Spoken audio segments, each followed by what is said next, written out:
Welcome to our sixth episode of SARCan, Canada's Volunteer Search and Rescue podcast. For Volunteer SAR, about Volunteer SAR, by Volunteer SAR, and brought to you by Axiom Mutual Insurance, keeping promises close to home. My name is Patrick Armstrong, and with me this fine March day, my co-host Spencer Whitelaw. Hello, Patrick. I feel at a disadvantage because you always ask me how I'm doing, and I'm always blindsided by it. So how are you doing? What's new in your world? Not much. A lot of editing, and we have some great guests today, and I know next month's a great episode. We appreciate all of our listeners. Please send us ideas at sarcan@hazar.ca and keep listening. We're almost at 1,000 streams, so I'm pretty excited. And a little behind the scenes for any of our listeners who don't know, Patrick does 96% of this podcast on his own. I just show up at a designated time and location. He's got the guests all prepped, the script already, and the worst part is he has to edit our voices. So Patrick, thanks to you for all the work you do to make this podcast possible, because I'm easily replaceable and you, however, are not. That's touching. I wish I had a nice quip for that, but I'm a little taken back. I don't think you've ever been so polite in public to me. May not happen again, so it's a good thing it's recorded. SARCan is produced by the Huron and Area Search and Rescue. In this episode, we're going to be talking with a subject that at this point in the year we should all be familiar with: the long, cold weather and cold water immersion. I know that there's been a couple of cases locally with persons in and around cold water. So we're excited that we have Canadian celebrity on the podcast today, Dr. Gordon Giesbrecht, otherwise known as Dr. Popsicle. This episode's sponsor is Canadian Trailer Company. Their high-quality trailers are not just a Canadian product, but they are fully assembled here in Goderich, Ontario. Canadian Trailer Company was one of the first companies out there to take a chance on Hazar and donated our current trailer. It's a trailer that we use for every event and call out today. This episode, we're excited to have a world leader in environmental medicine, studying the effects of cold, heat, hypoxia, and hypobaria on the human body. Welcome, Dr. Gordon Giesbrecht, to SARCan. Hey, well, thanks for having me, guys. It's great to be here. Thank you so much for joining us. And for clarity's sake, I understand I'm okay to address you as Dr. Popsicle moving forward, correct? Sure, that's fine. Gord works, but if you like that, that's good. Most people know me as that anyway, so nobody knows my real name. Alrighty, doctor. Can you tell us a bit about yourself and what got you into environmental medicine, specifically cold water immersion and survival? Well, I went to my first year university in Winnipeg. I hated it at U of Manitoba, and I escaped to Edmonton for the summer and stayed for 6 years and did a couple of things. I became a journeyman carpenter, got married, and also got into wilderness guiding. And so we would always, every evening you're talking to your clients about something, including heat, cold, all these kinds of things. And then I decided to come back to Winnipeg, the University of Manitoba, to finish my degree, and then did well and continued on in a master's degree. And so I was looking for a topic. And because of what we had been doing, either mountain climbing or whitewater canoeing or, activities in the cold, that was a interest of mine. And I was very fortunate to meet Dr. Jerry Bristow, who is the department head of emergency medicine here. And he had just been involved in a world famous save of a cold kid. And so we got together and he said he would provide medical coverage for freezing experiments. So we've been freezing people ever since. Alrighty, quite the history. Can you tell us physiologically the hypothermia? This is a real word, correct, Patrick? You didn't throw me a curveball here. Physiologically, what's that? The physiologic responses of cooling. So can you tell us the physiologic responses of cooling, hypothermia, and the relation to cold water immersion? Yeah, so I think the key, first of all, is talk about cold exposure. People often jump right away to hypothermia. Hypothermia is a long way down the road. So we're talking about cold water immersion kind of primarily, and everything I talk about will kind of happen in cold air as well, just not as fast. But there are three main phases of cold water immersion. The first phase is the cold shock response, and that's when your skin gets cold, causes you to gasp and hyperventilate. That lasts for about a minute, and then if you stay in the water longer, the cooling goes deeper. deeper than skin deep, and your muscles and nerves get cold, and muscles and nerves don't function as well when they get colder. And so then that's leads to cold incapacitation, which can be either partial, you lose dexterity, you lose a bit of strength, and eventually you become completely incapacitated. And then if you stay in even longer, and it's a for an adult, the average adult in, say 0 to 5 degree water, it's half an hour or more actually before you become hypothermic. So your core actually cools, and from a normal core temperature of 37 degrees approximately to 35, which is the medical threshold for mild hypothermia. So while you're getting cold, of course, you're experiencing, what is your mental response? You first of all feel cold, and if you stay in long enough, it'll turn into pain, and then if you're still staying there, you'll eventually become numb, and then you won't feel anything after a while. From a survival perspective, it actually works out quite well because that from cold to pain to not quite so bad can actually happen within that first minute. We put people in, just with light clothing on into ice water, and it feels terrible. You have the cold shock, you're gasping and hyperventilating, and then so if we have a trial or demonstration where we let people stay in for a minute before they get out, I'll always ask them. So if your level of discomfort was a 10 when you got in, what is it now after 1 minute? And invariably the answer is like, it's still miserable, but it's like 5 or 6. And so we just tell people the number one thing is don't panic. If you can just survive that first minute, life is going to get better. And that basically you survive by not panicking and just trying to get control of your breathing, which is just force yourself to take some slow, deep breaths to kind of break that hyperventilation. And now you've got control of your breathing, and now you can start thinking about, okay, what else? What do I need to do to survive here? I can definitely say I hate the cold. I tend to pick careers, however, expose me to cold water. Your cold water boot camp and then beyond cold water boot camp, I know they're probably a little dated in filming technology today, but the messages are just as important as they were then. As a member who's trained in ice rescue, part of the Canadian Coast Guard Auxiliary, that 1-10-1 rule is almost universal nowadays when it comes to cold water survival. Can you explain that in detail, the 1-10-1? I know you touched on it. Yeah. So the 110. Do you want to know what prompted that? Absolutely. Yeah.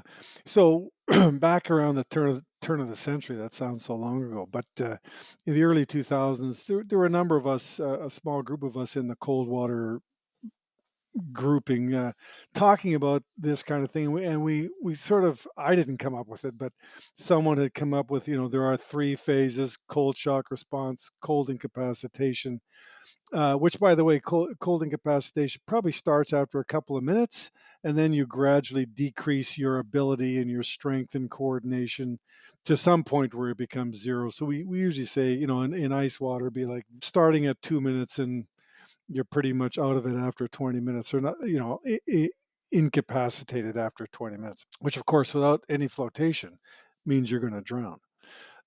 So we had said, yeah, okay. We were trying to come up with some kind of, okay, what's a nice pithy thing that we can give to the general public and professionals, and we hadn't really come up with an answer to that yet. And then in 2004, I had the opportunity to go on the Late Show with David Letterman, and we actually did a demonstration at the corner of Broadway and 53rd Street, right beside the Ed Sullivan Theater. So they made a big tank just for this, and we filled it with water, and it had about 2 feet of crushed ice in it. So people asked me, how cold was the water? Well, it was pretty much zero, because as you can see, there's ice all over there. And so as I was preparing for that, I knew that a I probably would not have very long segments of time to get any message across, and he would probably interrupt me a lot. So I decided a couple things. First of all, okay, I've got to come up with a short message that's going to do it, and then once I start, whatever segment I'm in, I'm not stopping. Even if he tries to interrupt, I'm going to keep going. What are they going to do? Kick me off the show? And so it forced me to, kind of come up with something that we've been talking, the principle we've been talking about for several years. And so I came up with the 1-10-1 principle, which each number, first of all, these numbers I'll tell you about are variable depending on the temperature and individuals, but 1-10-1 is easy to remember. And each one of those numbers relates to those three phases: the cold shock response, cold incapacitation, and hypothermia. So the 1-10-1 principle, as it was introduced to 6 million people on live TV. If you fall in cold water, don't panic. And remember, you have 1 minute to get your breathing under control, 10 minutes of meaningful movement, and 1 hour before you become unconscious due to hypothermia. The number one thing is most people think that you become hypothermic in minutes if you fall in ice water, which is just not the case. And if you think you're going to become hypothermic, and you know that you can die of hypothermia, and this can all happen in minutes, you're more likely to panic. And as I tell people in any course I teach, that panic very seldom improves your decision making process. So if you know, it doesn't matter whether you become unconscious, if it's 40 minutes or an hour or 2 hours, that's a long ways away. So I got to survive that first minute. And I have 1 minute to get my breathing under control, which is controlling that cold shock response by taking deep breaths. And then I can control my own movement, so I can swim and do what I need to do. And then I have several minutes of meaningful movement, 10 minutes or more. So that's important too, because I know I don't have to get out of here within a minute, because I'm going to have some strength for a while, so I can make a plan and figure it out. But then we tell people, as far as the cold incapacitation goes, if you are trying the same thing, you break through the ice, and you're trying to get up on the ice, and you're doing the same thing over and over again, and you're failing, and you're getting less and less successful each time, resting isn't going to help. You're only going to continue. As long as you're in the water, you're going to continue to get worse. So then you need to think of something else. Maybe I'm not going to get out. I'm going to put my arms on the ice, and hopefully I'll freeze to the ice before I become unconscious or completely incapacitated.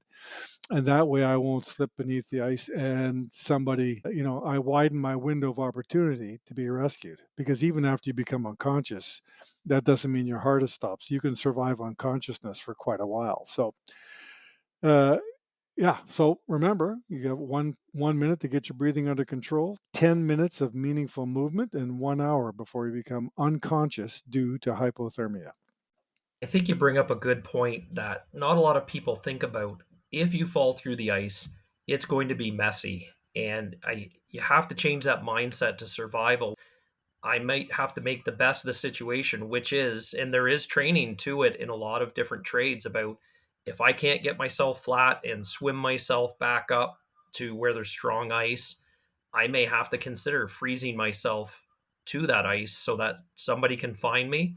And I know in the medical world, somebody's not declared that they're gone until they're warm and gone, because there are numerous cases where, being submerged in cold water, the person survived with very little side effects at the end of the day.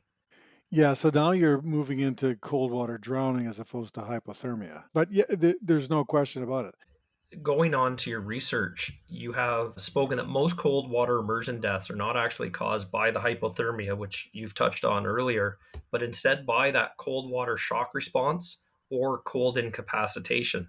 Can you go a little bit further into detail about that?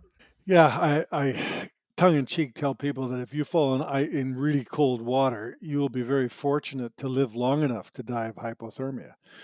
To die of hypothermia, meaning not drowning, but of hypothermia, you have to have your airway intact for that to happen. Again, that's going to take a couple of hours. Remember, an hour maybe to become unconscious, but your heart keeps beating until you drop another several degrees. So the only way you're going to live that long, till your heart gets cold enough to stop because it's cold, is either if you have flotation on, or if your arms are on the ice, or you're hanging onto a boat or something like that. Whereas I think there's different studies, but like 2/3 of deaths that were cold water deaths where the cause of death, the mechanism is known, happen when either during the cold shock response or cold incapacitation. So we've probably all heard of a story where, he dove in and he never came up.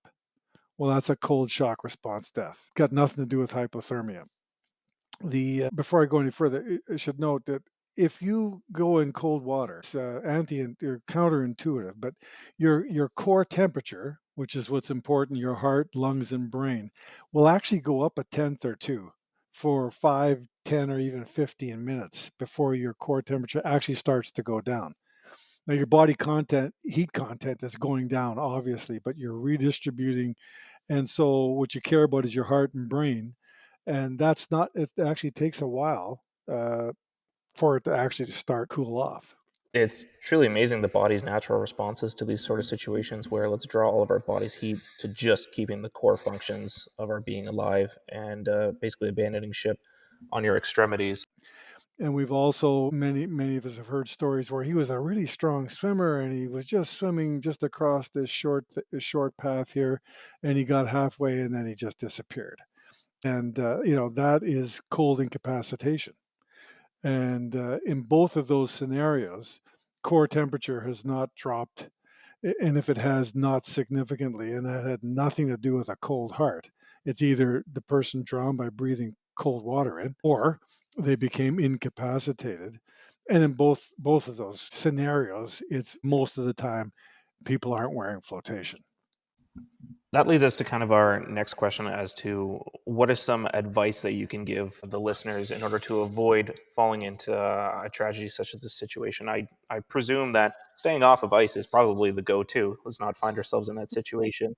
And then apart from that, personal flotation devices, and then the advice you gave us with the 1-10-1 rule. And I love the idea of just freezing yourself to a hunk of ice and waiting for somebody to come along with you. That's not something I would have even thought was an option, but I tend to avoid cold water wherever possible. Yeah.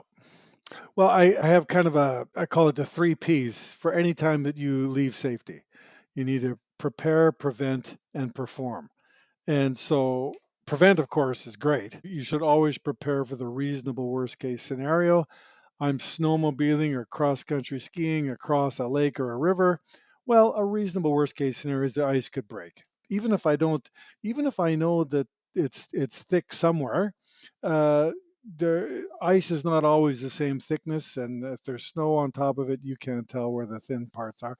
So you should prepare to go through. If you're going to go on, just go. If I fall through, what am I going to do? And for falling through the ice, the key is you've got to get out of the water first of all, and we call that the kick and pull method. So preparation is knowing the kick and pull method, which is essentially arms on the ice instead of trying to push yourself straight up like you would on the deck. Arms on the ice, kick your feet until your body will naturally become horizontal near the surface of the water, and then you just kick yourself forward and sort of beat yourself like a whale along the ice instead of trying to get up on top of it.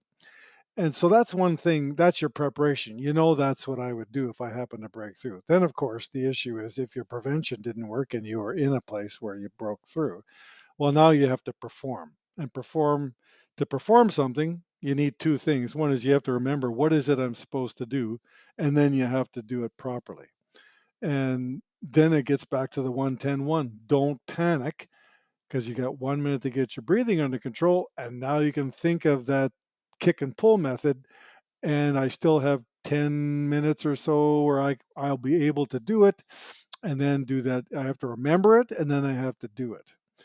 The problem is if you're panicking, you'll be flailing around, just grabbing, trying to push yourself straight up and breaking the ice, and just becoming exhausted earlier and shortening your lifespan instead of lengthening it. And now, if I'm somebody who finds myself in a situation where I'm with someone and that person has gone under, but I'm fortunate enough to still be on ice, what are some precautions, or sorry, what's the proper response that I should take to ensure that I don't end up in a similar situation, and how I can also help my friend apart from calling 911? Yeah. So you're talking about breaking through the ice and they're still visible, Mm, right? yeah. So immersion is, cold water immersion, your head's out of water, you're breathing, you're problem, your ultimate problem is going to be hypothermia and your heart stops. If you're underwater, we call that submersion, and your head's underwater, you're not breathing. Oxygen to the brain is the problem. So let's talk. You break through the ice, you're still visible, you're breathing. Um, so we say, there's a continuum of different things you can do as a bystander, and you should just start from what's the safest to the least safe. So the safest is talk. You can do this from shore. You don't even have to get on the ice, right? And the talking is basically what we've just talked about. You're going to tell the person, okay, look at me, get your arms on the ice, okay, stop flailing around, take some slow, deep breaths, get your breathing on, just all the things we talked about. Take some deep breaths, try and get your breathing under control. I'm here with you. I'm going to tell you what to do now. Your breathing's under control. Okay, put your arms on the ice. I'm going to tell you what to do. Kick your legs.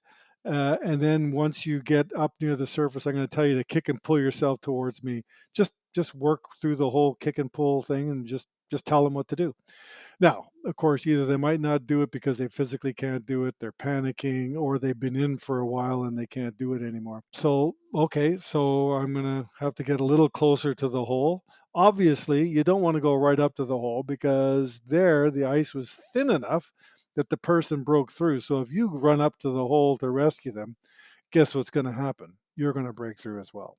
So the next thing is, so we say talk. Basically, the continuum is talk, throw, reach, but don't go.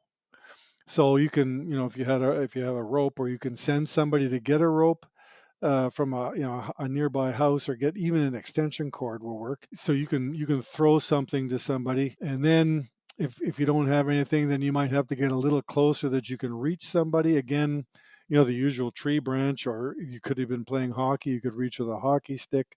Do you have a ladder I can use, right? Anything that you can reach with to keep you as far away from that ice hole as possible. And we tell people, unless you are trained and equipped properly, like a rescue team with flotation and thermal protective gear, you shouldn't be going, because you run the great realistic risk of breaking through yourself when you get there.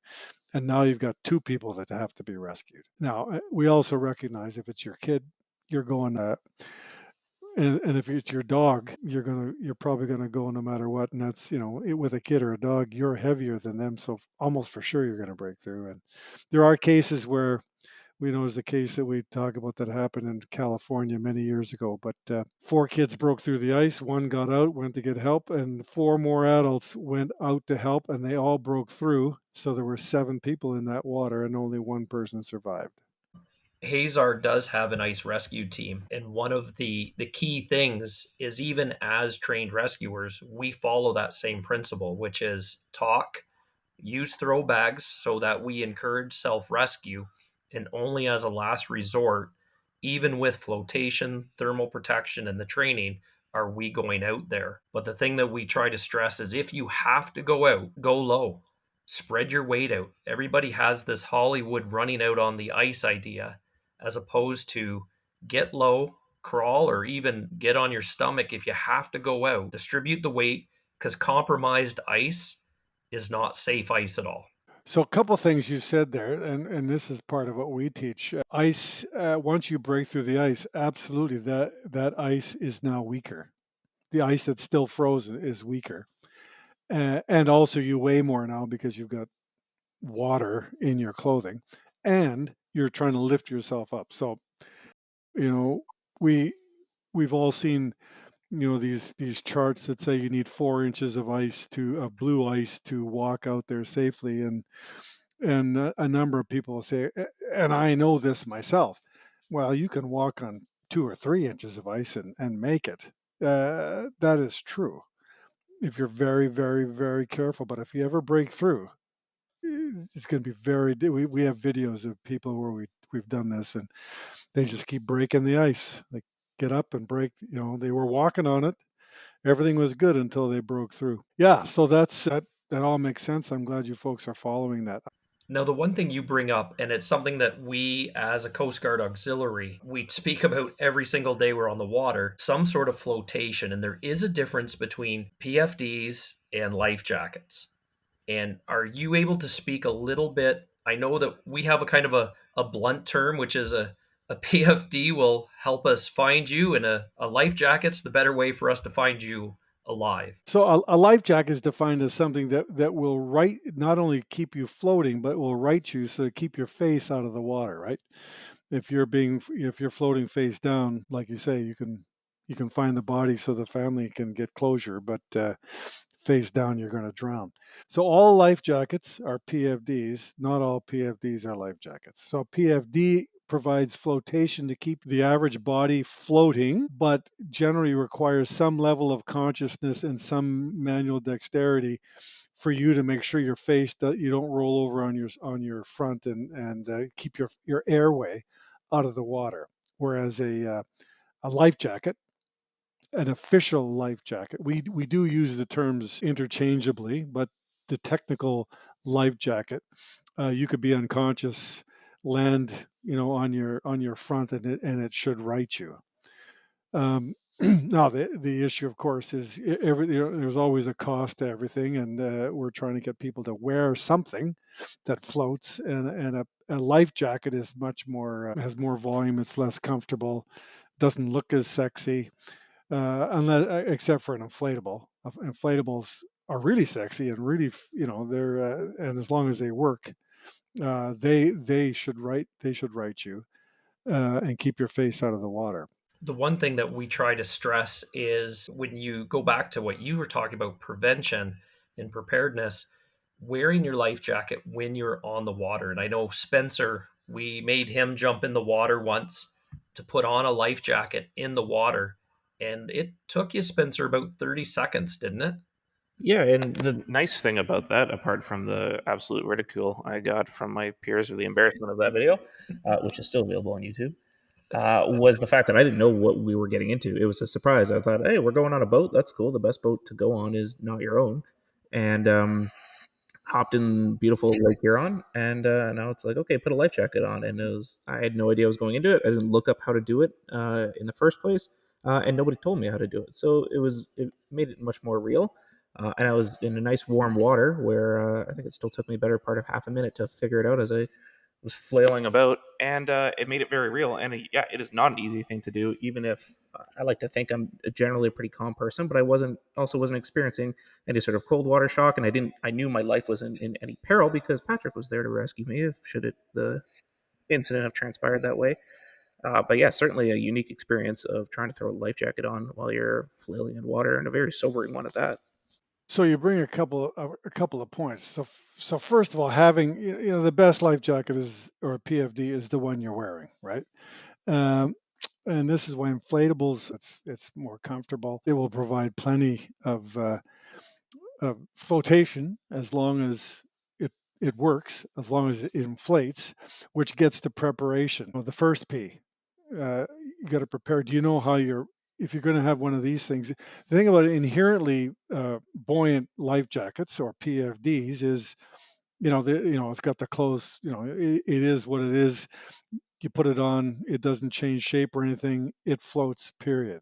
The problem, everything has a cost, right? The cost of having something small and sleek and sexy and an inflatable PFD is it's only going to be good if it inflates. So this gets to preparation. Like, first of all, do you know how this thing works? Have you ever tested it? Have you checked to see if it's green, that it's armed and it's going to work? And you got to check on this. And have you checked it for leaks? You've had it for 10 years. Have you ever checked if it leaks? And then if it doesn't work, we had a demonstration once at a pool. It was for sailors, and we had them bring their own their own PFDs. They were all inflatables. And we said, okay, jump in, and we're just going to do some different exercises. And I won't say what the brand name was, but it was like I think it was a 40 to 50% failure rate. The automatic inflators didn't work. Okay, that's bad.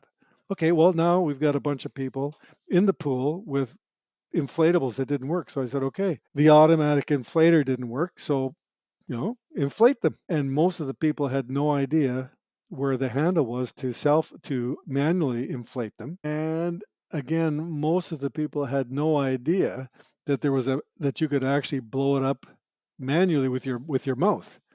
So they didn't know where the handle was, and they was going, okay, we we got to step back here. You guys you're in these sailboats worth tens, if not hundreds of thousands of dollars. Like, you got to know how your $60 PFD works, because you fall off your boat, it sails on, and you're done.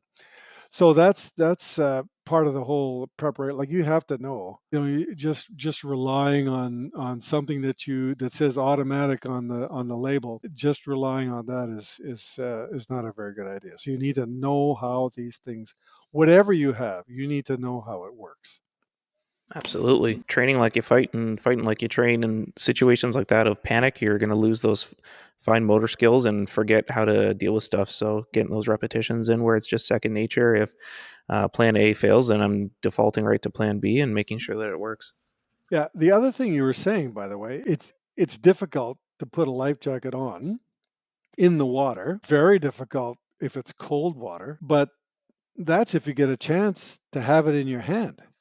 Right. I mean, again, this is one of the things we can train for and whatever. But the reality is that I think most scenarios or certainly a subset of scenarios where you end up out of a boat in the water, you're nowhere near your PFD.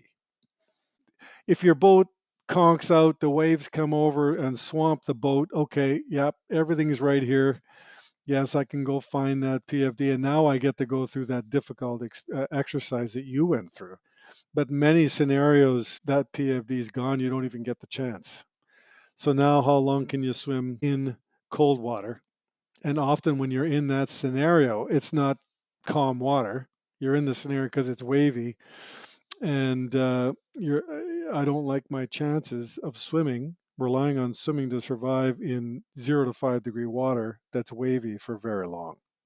It's like I'm not marine trained on the Hazar side of the house, but the way it's depicted in media versus in real life, a drowning person, you're not seeing them from waist or torso up. You're seeing the very tip of their face sticking out of water. And you're right, it's not going to be ideal conditions when somebody does find themselves in this situation, and they're going to be that much harder to spot and to save. Agreed. Wear your life jacket.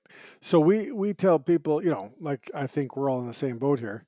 No pun intended. That we really, if you got if you're in a big ship, that's one thing. But if you're in a recreational boat, you should be wearing your life jacket all the time. You don't get in my boat at the lake if you're not wearing a life jacket. The problem is the adults don't, right? So everybody should have one. Absolutely. Uh, and okay, it's nice out and everything. We know that some people are just not going to wear it during the summer. They don't need it. The water's whatever. So at least this is where the cold water comes in. If we try to tell people, the fatality rates of a boating incident in warmer water in the summer is like 6 to 10%. In cold water, where the water is 10 degrees or colder, the fatality rate's 40%. And that's because it's cold water. So, we say, please wear a life jacket all the time. But if you're going to be in the shoulder seasons, you're fishing in the spring, or you're hunting in the fall, where the air temperature might be nice, but the water temperature is 5 or 10 degrees, can you at least wear your life jacket then? Because your chances of dying in a situation there is triple what it is in more temperate water temperatures. Thank you, Doctor. That we're just about out of time for this episode. Oh, so I wanted to go to our last question here, my favorite question.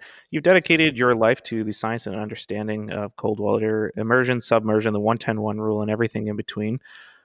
The listeners want to know, and I want to know, and Patrick wants to know, what's your motivation? What drives you to save lives and educate the public the way that you've done for so many years? Well, what it's been very gratifying. When I started, I knew a guy named John Hayward. Whether you know, John Hayward's a prof at UVic. His career was ending just as I started. He was one of the designers of the first Mustang UVic float coat, which we have all kinds of companies make those. And I, when I started, his information, his teaching, everybody knew about, and I thought, man, if we could come up with something that people would know and recognize, that it would help people, That would be fantastic, because a lot of research that's done at the university is interesting and valuable at some point. I just happen to be fortunate enough that I got into something where the ability to give messaging, and like with the David Letterman show. And, I just very, very fortunate that because of those opportunities, people got the messages. And then we started to get reports back of where that teaching and information has saved lives. And, if you're fortunate enough to do something where indeed there is evidence that what you've participated in has helped to save lives, it's pretty easy to get excited about doing it. So it's kind of a positive feedback loop. And I'm retired now, and I could be not doing any of this, but I at least as long as I'm healthy and people are still interested to hear me, I'm happy to keep giving the message, because I also know that messages get stale and forgotten. The one thing we learn from history is that we learn absolutely nothing from history, because it disappears so quickly. So, I'm just here to keep plugging away, and some people won't have heard that before. Others will have heard the message and forgotten it. So we just try to keep these messages in people's consciousness. And one day, prevention might not have worked.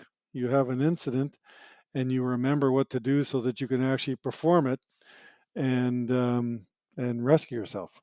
It's amazing.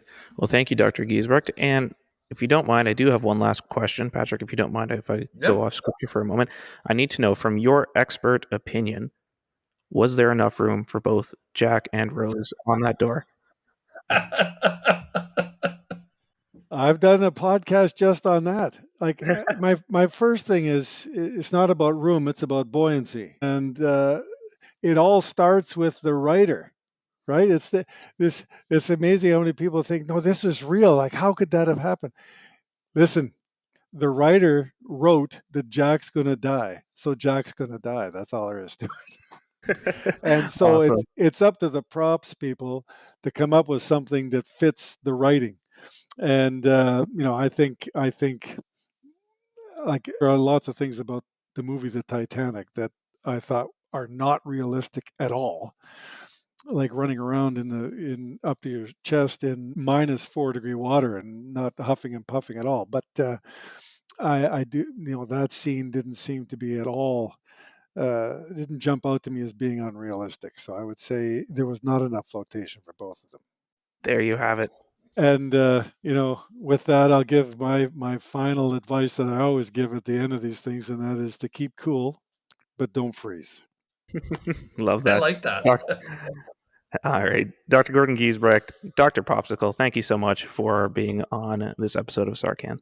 Hey, it was great to be here. Thanks, guys, and appreciate everything you're doing to try and save lives, to increase public knowledge about how to not get in trouble, and to increase the knowledge of the responders that you work with, so that they can do a better job. If prevention doesn't work, their performance is up to snuff. Thank you, Doctor. Excellent. Thank you. Okay, guys. I have to say, Spencer, I loved your last question. I think people have wondered that. I can speak only to if a tree falls in the forest and there's nothing around to hear it, does it make a sound? And I know that, as I've said in previous episodes, you and I are drastically, drastically different generations. But I did once possess the Titanic double VHS box set that's like 4 hours long. So before you challenge me on my age and not even having seen Titanic, I did see it. I'm very privy to it. Yeah. I'm from the cool generation. There was a long pause. Yeah. Okay, before we go, I do want to highlight these are the people in your neighborhood, a section where we mention a volunteer from across Canada, a SAR volunteer. This time, we would like to highlight Keith Wakosh of Rideau Search and Rescue. Thank you, Keith, for all that you do. Thank you for listening to SARCan, Canada's Volunteer Search and Rescue podcast, brought to you by Axiom Mutual Insurance, keeping promises close to home. SARCan is pre-recorded and produced by the Huron Area Search and Rescue and edited by Bad Puppy Productions. SARCan is driven by your suggestions and comments, so please, if you have an idea for a topic, want to highlight your SAR unit, or give a shout out to a member of your team, contact us at sarcan@hazar.ca. SARCan, for Volunteer SAR, about Volunteer SAR, by Volunteer SAR. On behalf of Spencer and I, I'd like to thank you for listening and thank all of the SAR volunteers out there for all that you do for your communities and to be safe.